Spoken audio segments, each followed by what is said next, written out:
प्राचीन समय में संतप नाम के एक ऋषि घोर तपस्या में लीन थे। एक दिन उन्होंने सोचा कि उन्होंने कभी तीर्थ यात्रा नहीं की है, इसलिए वे तीर्थ यात्रा पर निकल पड़े। रास्ता भटक कर वे घने जंगल में पहुंच गए। वहां उन्होंने एक शव पर 5 भयानक प्रेतों को लिपटा देखा।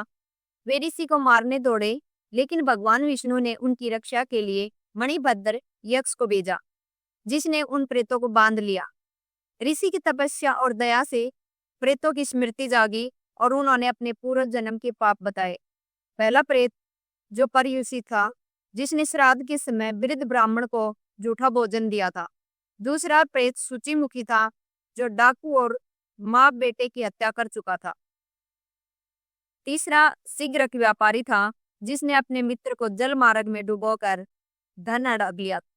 चौथा रोदक लालची और जमींदार था, जिसने अपने माता पिता और भाई को घर से निकालकर मरने दिया।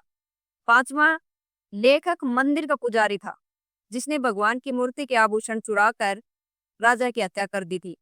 इन पापों के कारण वे प्रेत योनि में थे और कहते हैं कि जिन घरों में पूजा पाठ, श्राद्ध और स्वच्छता नहीं होती, वहां वे प्रवेश कर लोगों को कष्ट देते हैं।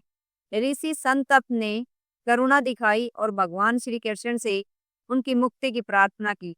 भगवान ने उनकी विनती स्वीकार की और उन प्रेतों को सद कहा जाता है कि पाप कभी पीछा नहीं छोड़ते। मनुष्य को अपने हर कर्म में सजग रहना चाहिए। यदि गलती भी हो जाए तो तुरंत पश्चाताप करके ईश्वर से क्षमा मांगनी चाहिए।